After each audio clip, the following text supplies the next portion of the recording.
Hi, I'm Edwin Samuelson. Welcome to the Cinephiles. Again, as you can see, we're not in our normal locale. We're actually at Nurse Betty downtown, continuing our discussion of various substance abuse films.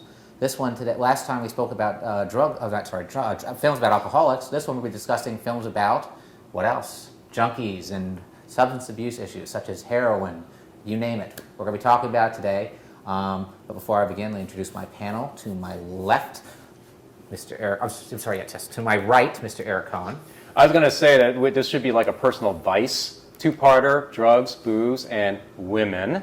For those of us who are inclined that way, as Nurse Betty is a pinup theme bar, and it's okay. And then to his left, Jeff Galashaw. And to his left, This film's about junkies, people. It's about junkies. Let me find the vein here. I think we're ready. yeah, all right, Mr. Foltz, introduce yourself.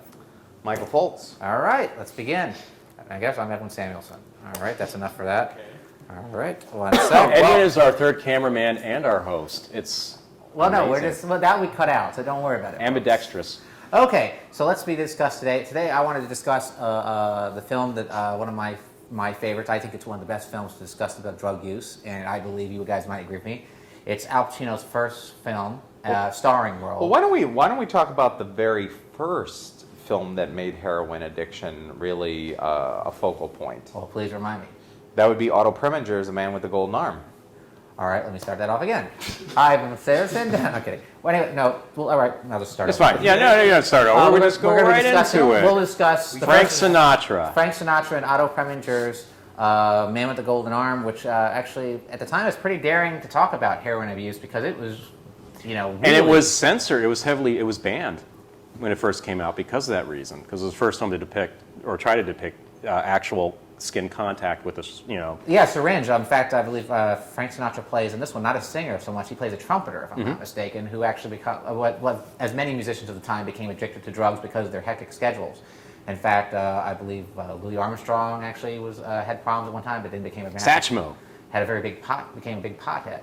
But Mike, I guess this is one of your faves, so why don't you take Well, it? I really enjoyed it. I saw it many, many years ago, but I remember that Frank Sinatra did an excellent job. Matter of fact, I was so impressed with his performance in this film. I thought it was better than the film that he actually won the Academy Award for, playing Maggio in From Here to Eternity. I thought The Man with the Golden Arm, he did a much better portrayal of not only a haunted musician that was trying to get back on track with his life, but also trying to battle the demon of heroin. And I think Otto Preminger did a wonderful job conveying that for the restrictions that he had to deal with at the time with the movie code.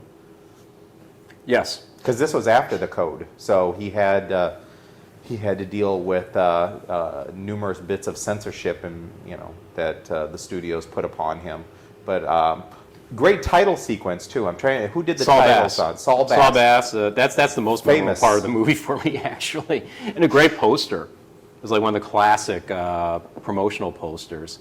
Otto Preminger was pretty much famous for trying to tackle controversial subjects. He did a really interesting film called In Harm's Way that not only deals with dealing with post-military life, especially post-war, but took a character and had him do something unforgivable, that is, rape somebody, and deal with that head on. He also did the courtroom drama with Anatomy of Murder, which is actually a very good film. Probably one of the most astute political dramas of our time. Another controversial film because they had to deal with a rape case, and and there's that famous scene where they talk about whether or not the panties were ripped. And actually, there's a very funny famous Caused story all sorts of censorship where Jimmy issues. Stewart's father refused to see that film because he heard of that. He held up panties. And he said until finally he saw it, like after it came, he said it was all right, I guess, for you to hold those panties after all. Otto Preminger is a really journeyman director. He started off. It's very hard to describe how I feel about him. I feel in halfway he's a terrific Even though this director. isn't the Otto Preminger show. No, I'm this just is talking about his career because he did some really good films, but he was also a hack for hire in times. With Skidoo and other pieces. But he of was shit. also the Wood Elf King in the animated Hobbit. And he's also Mr. Freeze in the Batman TV series, which not many people realize. Okay. But Man with the Golden Arm, Jeff, what do you think? I didn't see the film. Edwin, what do you think? Man with the Golden Arm. I don't like Frank Sinatra, sorry. Jesus Christ. That's why I wanted to Okay. start off with that. That's why I wanted to start out with Panic at Needle. That's why I wanted to start out with the Panic. Well, at you know, Needle- after this film, though, one thing that we Sorry, can guys. talk about, though, is it almost put a stamp on the fact that we could start seeing junkies in our films. I mean, through the years, look at how many junkies have appeared on screen. We had in Long Day's Journey into Night, we had Katharine Hepburn's junkie. We had Julie Christie in McCabe and Mrs. Miller. Well, we had, I mean, up Many until famous Man with the junkies. Golden Arm, most films involving junkies were exploitation B movies, you know, like Reefer Madness and stuff like that, where they try to scare people. Or you had Yeah. or you had people that were not shooting up, that were smoking opium. Right. And those were always period pieces. But going back to Otto Preminger, he also did something. He did a film called Advice and Consent, which was the first film to deal with, you know, homosexuality, actually. And it's probably one of the most You go, girl.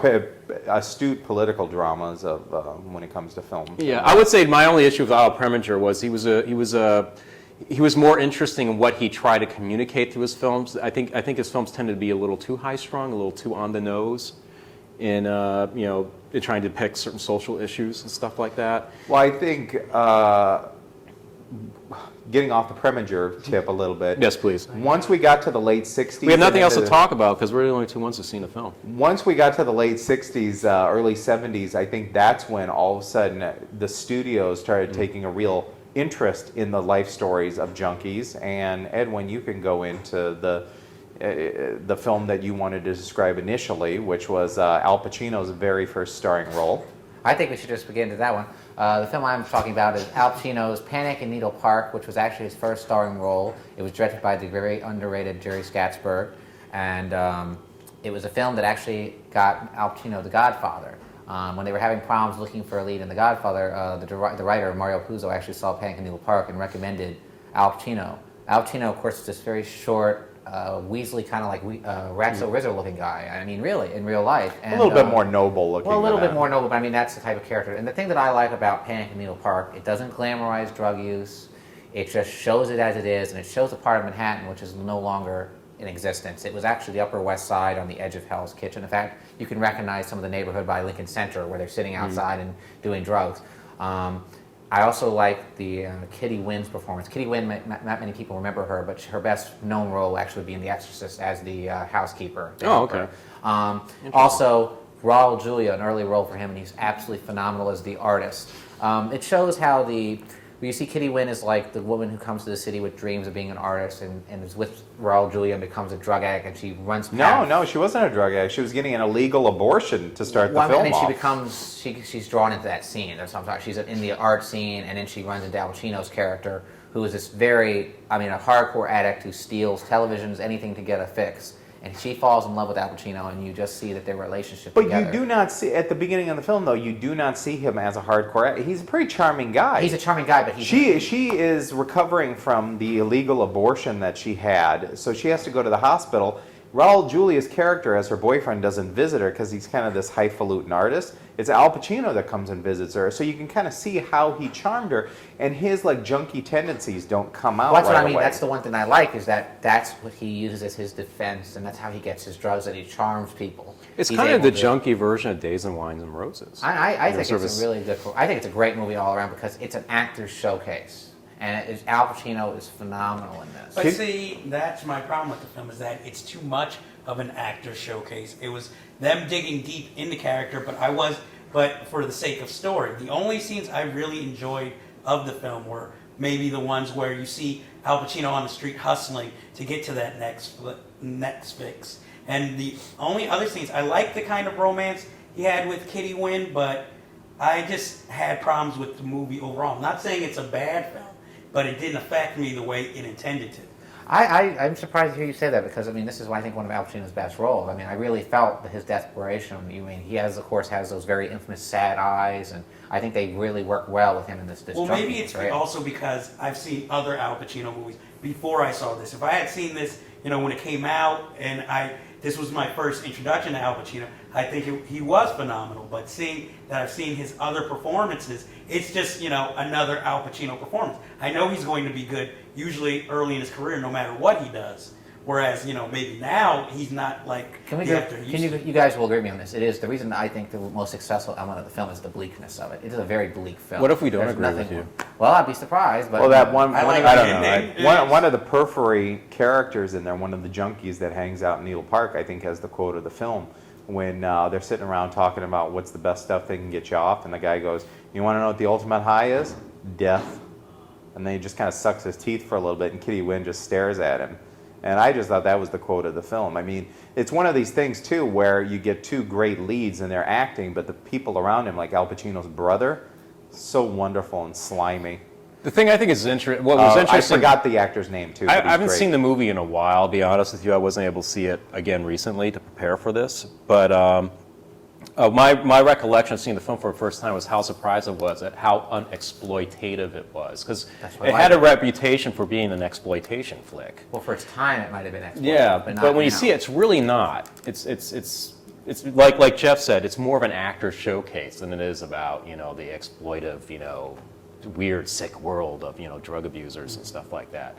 But let's get into the other film that sort of came out not so late after Oh, that. by the way, Kitty Wynn could be a stunt double for Karen Allen. Okay. Didn't you find that? They're like twins, Karen Allen and Kitty Wynn. Not really. Okay, on to the next film. That's my opinion. I'm just The next film, we should Dusty get and into Sweet McGee? Dusty's and Sweet McGee, which Which is would a be your really choice, right? interesting film. Really interesting film, and I'm really glad that you suggested it because I wanted to discuss this film because back in 1995, the Film Forum had a whole selection of films called their Junkie Cinema, and I saw this on a double bill with a Chris Christopherson film called Cisco Pike. And I saw Dusty and Sweets McGee, and I just was so blown away with it. And I'm going to actually throw a little bit of a curveball at you, Eric, because when I saw Dusty and Sweets McGee, that was what inspired me to do the film that when Eric and I first met, I cast him in a movie that I was making, and it was called Coming Down, and I decided to stop directing it after 2 weeks. I'm because shocked I and was having a appalled nervous with that breakdown. curveball. But Dusty and Sweets McGee was like the main influence of that film. for me. it's an interesting film. It has an interesting history. It's a bit of a holy grail of films that has been available for a while, largely because of licensing issues, because it has a unique soundtrack. One quick thing. Special thank you to Nathaniel Thompson for providing us the copy of Dusty and Sweet McGee. So Yeah, well, there you go. Excellent copy. So it's kind of hard to find it, though. It's available. It's down, you can see it on If you the. guys are interested to see it for yourself, Warner it's Brothers available- Archive? the Warner Brothers Archive, which will send you a DVD-R directly to you for $14.99 or $19.99. It's a very rare film, never been released. So if you're interested in it, it's definitely worth ordering.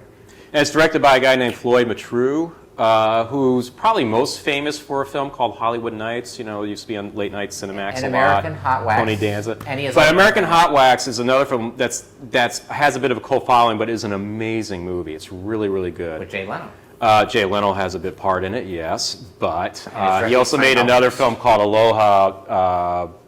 Aloha something and Rose. Bobby Jones. Bobby and Rose, that's it.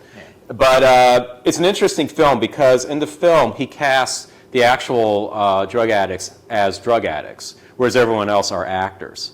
You have a couple of characters that are like the pushers, or sort of like the drug sellers, but they're actors. One of whom is played by Billy Gray, who was the teen star of Father Knows Best in the And his 1950s. character's name is Billy Ray, which I think is kind of funny. Which is really funny, but apparently he sued Leonard Maltin because Leonard Maltin, in his guide to movies that comes out every year, said that he was one of the actual drug addicts, and so he had to change that. Which is But- funny because Billy Gray had a terrible cocaine and drug problem.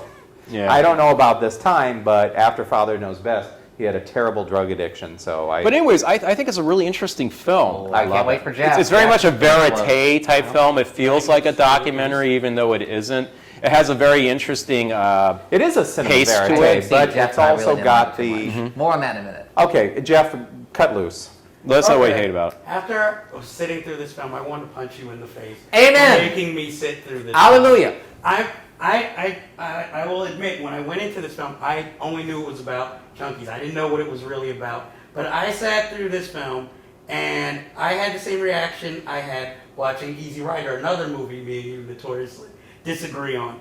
I could see why people would like it, but sitting through it, I just found it to me to be a waste of time. You say it, Brother Jeff. I didn't really care about any of the characters. I understand they're going through drug addiction, and it might be interesting to watch. But the teen couple, that was a little heartbreaking. You have to admit. I mean, and that whole scene where he's like injecting the heroin into her mouth. That was the only painful to scene wa- of interest in the whole film. I didn't care about the teen couple, though. Call me dark-hearted, but I really didn't care about any of the characters. The only character who I found mildly interesting was the guy who was talking about going to prison and how they used to beat them in the Yeah, well, he was my favorite character, Tip. I think was the character. Clifton was his name. Yeah. No, Tip. I didn't- Well, I don't his, know what his his name name in was. real I life couldn't is agree No, with it's- you more on this one. Like, he wanted to give Yeah, these junkies like a loose outline and I act it could out, see that, but they but- weren't up for the task. The only thing that I don't entirely disagree with you guys. I by the do way, like because- my little favorite vignette is the one where the guy is going for the car stereo and he's talking about how about them Sonys? I heard that's a good stereo. the Jap, Oh, the Jap ones. Oh, and then there was the other one. I heard a Craig is good. I'm like, Craig, that's a piece No, of that's shit. that's his little cohort, the junkie. Oh, and that fight club. cohort junkie was one of the cinematographers on the film.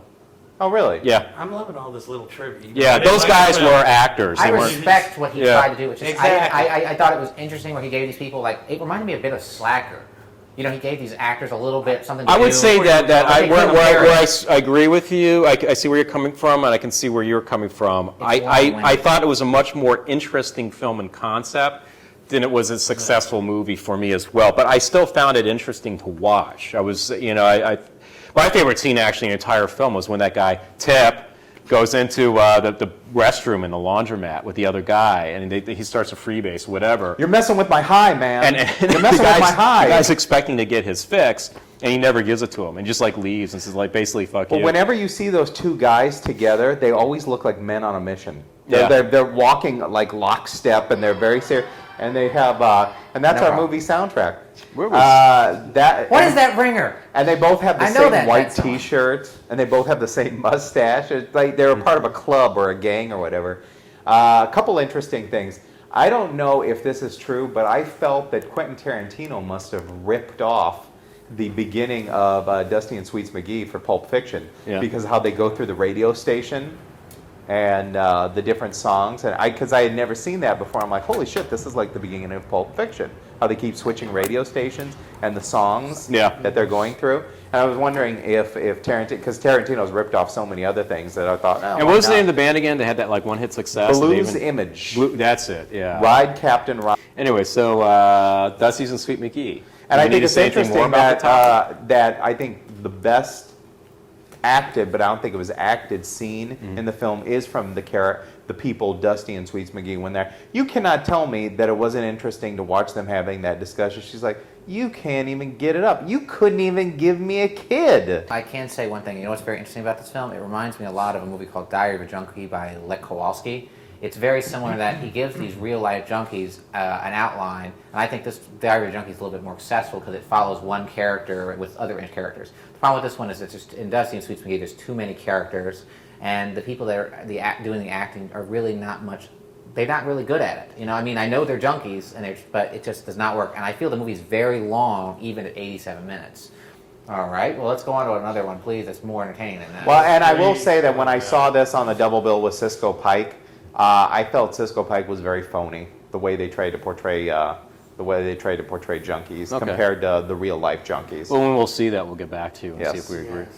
What's the next one? Is it Drugstore Cowboy or? Well, I was going to ask you guys. You I could would pick- actually like to say nobody saw this except for Jeff and I, but a wonderful film by the director Ivan Passer, directed a film called Born to Born to Win. Win with Robert De Niro. Or whatever. No, George Siegel. Siegel. George Siegel was wonderful in You'll this see film. it in lots of bargain bins for $1 because it fell into public. But domain. it's not worth $1. It's a very good film. I feel it's a very underrated film. If anything, you could rent it just for the early cast members because you have George Siegel, Robert De Niro, one of my favorite unsung actors, Hector Elizondo.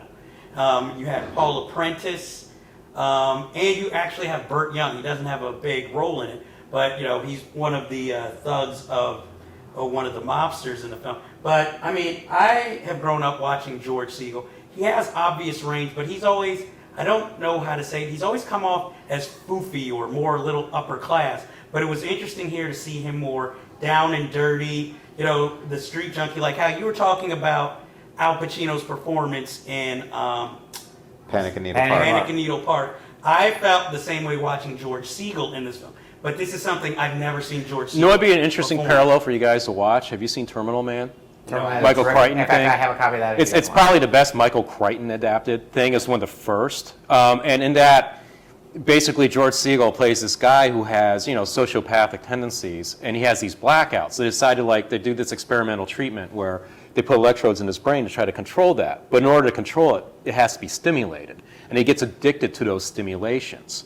And so, and as a result of being addicted to those stimulations, he becomes more and more psychopathic. Therefore becomes the Terminal Man. But it's interesting. It sounds more, pulpy than it actually is. It's Michael But Hodges. basically, it's an Michael- addiction movie. I mean, he's Michael Hodges, who directed Flash Gordon. yeah, Mike Hodges directed it. Get Who also Carter did, fame. who did the, who Get did the best Carter, in Croupier. Owen. Yeah, yeah. Well, I really recommend to both you guys and our audience out there to check out Born to Win. Born to Win. Great. I'll check George, it out. George Segal breaks your heart in the film, especially at the end, and I think it's probably one of his finest acting roles next to California Split. He plays somewhat similar character, except the ending is very different because in California Split, he kind of winds up on top and realizes it's not all that it makes to be, and at the end of this Born to Win, you're just So let's get on to our next one. Let's go on to our next one. Before we do that, we're going to have a lot of people going on the internet and complaining about our first part episode where we did a thing on booze. People are going to wonder why we didn't talk about leaving Las Vegas. Well, Why? It's been talked about to death. we've been talked about to death. But anyway, Sure. so we acknowledge we didn't talk about it. But let's go. Drugstore Cowboys? Drugstore Cowboy. Let's go on to that one. Okay. Or this Cowboy? Cowboy. Gus All Van Sant? This is Gus Van Sant's first and best film, which stars Matt Dillon as a junkie with Kelly Lynch, who That wasn't actually. his first film. It's not. Well, I mean, his first film. Sorry, let me cut this. he off. doesn't like Sorry. First homosexual. noteworthy- So No, you said it was his first film. Sorry, I want to need to change. He didn't want to talk about I Malinoche. know. I don't want any fucking idiots on the net complaining. I'm gonna do it again. Okay, well, we're talking about. You just Drugstore- call our fans fucking idiots. Hey, fuck all you guys. Okay. Okay. Our next film Don't is put that Drugstore. on. This show is Hey, doomed. dude, let me start over. Our next film will be Drugstore Cowboy, which was Gus Van Sant's first notable film with Matt Dillon in actually a very different change of pace. You didn't role for like him. Malinoche? And Kelly Lynch, who actually you might recognize from the wonderful Roadhouse. Another, That was the film. I love You it. Yeah, tell you her. just sat and put down Dusty and Squeeze McGee for 10 minutes, and now you give the wonderful Roadhouse. Roadhouse is awesome, man. The wonderful Patrick Roadhouse. Swayze's mullet kicks ass. Well, anyway. Hey, Andre, our cameraman Andre, you like Roadhouse, right? There you Thank go. you, see? See, there we go. Good taste. Okay. Let's talk Anyway, about so Drugstore Cowboy. And an earlier appearance too by Heather Graham and James LeGros. Very good. In our first part of this, our drugs and booze thing, we're doing a two-parter. In the booze thing, we mentioned we were, slightly disappointed with Matt Dillon in Factotum, which was supposed to be his take on Charles Bukowski. But in this film, he delivers an exceptional performance. His best ever, I will say. Best film by Gus Van Sant, and the only one I really like, and the best one for Matt Dillon. I would Well, say. I'll agree with the first part statement. Gus Van Sant's probably his best film that I've seen, at least. I haven't seen his first film, Malinoche, of course. The reason I like this one is that it just takes its time to tell a story, and there's a wonderful cameo by the infamous, biggest drug addict ever in history, probably William Burroughs. And it's a very wonderful scene where Matt Dillon, I believe he plays a priest, and he's selling drugs, and you can actually see the real addiction in William Burroughs. Completely believe him. The guy's not even an actor. I mean, I completely believe him in this little role, but I had to make a note of that. But just so people understand, what makes this a little slightly different than the other films, these guys break into drugstores. They're basically bank robbers, but of drugstores. But trying to get at their hands as many medication as humanly possible. And they'll take anything. There's one thing I love where Matt Dillon offers to give Heather Graham laxative because he'll give her the shits for hours. And the film is a bit of a period piece. It supposedly takes place in the 70s. It was it's- made in 1989, but it feels even older. Yeah, it has an interesting feel and look to it. I love dir- the William a very Burroughs. dirty-looking film. Very dirty-looking film. There's some moments that are interesting, heartbreak. There are one moment heartbreaking, but also very cold at the same time, like the stuff dealing with Heather Graham. It's sad that Gus Van Sant never did anything as good as this again. I mean, you didn't like Psycho? Well, I I have to say, though, I think My Own Private Idaho is a very interesting film. It may not be as good. Oh, but- it's terrible. Well, And Keanu Reeves is I like awful. My Own Private Idaho, but with this film, I'm going to make a bold statement. This is one of the few films where I felt all the elements were right in the film. I didn't think there was one misstep, one bad performance. Everybody to me was perfect. I even liked Max Perlick's little role as the guy who ends He's the up most running. annoying guy in history, but he was actually pretty good in the movie. Yeah. Exactly. I liked him in the film. I like Grace Zabriskie, who is usually in David Lynch films. I mean, just showing that I actually know even the minor character actors in the film's name shows how much I love this film. This was actually the second DVD I ever bought. That's how much I love this film. It's not my favorite of all time, but it is one of my favorites. It's a very good one because it really doesn't glamorize drugs. In fact, I love when they find a character who's OD'd and you just see her stone cold dead, and I mean, you can really see the horror. It's nothing glamorous about this movie, which I like. Well, I will say also, too, that the strength of this film, like a good drug film, like a good junkie film, it's not about the drugs, it's about the characters that these actors inhabit. And each one of these characters really put a stamp on the character they were playing. And I love, you know, one of the most notable little quotes or personality tics that Matt Dillon brings to the table is his whole idea that you can't put a hat on the bed because that's bad luck. Yeah. And that's kind of a little theme that runs through for most of the film. And they put a hat on the bed and the girl ODs. the girl ODs, which is a very interesting sequence. That's just how they like get rid of my the favorite body. scene, my favorite scene in the movie. Yeah, no, I love Drugstore Cowboy. At the time, And James LaGrosse It was is one of my almost favorite childlike movies. in the film, and he's very He effective. works very well because he comes off as a real baby face in the movie, but yet that actually adds to it. I really, because you feel like he's much younger than he actually is in the movie. now we're getting close to time where we have to wrap up. I just want to say, yes, Internet fans, we love you and all that stuff. We know what you're going to say. How come we didn't talk about Cheech and Chong? Well, that's a whole series of That's films for pop. another episode. That's my How come you expertise. didn't bring up Train Spotting? Well, we talk about Danny Boyle till we're blue in the face See in Danny almost every Boyle. other episode. That is and we've all already over. covered Las Train Vegas. Spotting. I will say though, But they're that all good Trainspotting, the best junkie movie of all time. I But highly once agree. again, doesn't glamorize it. Roger Ebert went on this kick about how it glamorized. It doesn't glamorize it. Yes, No. it does. I guess we are going No, to it talk about doesn't. Train Spotting Yeah, after yeah, all yeah. for the Well, fifth or that's sixth for- time. See, Show no, this debate. we actually already movement did. We can doesn't watch the Danny glamorize Boyle drugs. show. You were called in on speakerphone, remember? Oh yes. That's right. Yes, he did. But if you want to see that, see online. But we'll do a Cheech and Chong episode eventually, and just Well, stellar we'll do episode. one all on pop. Of course, and that's my expertise because I love that. And hell, we could probably do a whole half hour on Cokeheads too. I would think. Well, I don't know anything about Coke, but except You Diet know Coke. about the films. Though. We have to complete the Vice triptych by doing one on Well, gals. now we got to find one on meth, and then we're on there. woman.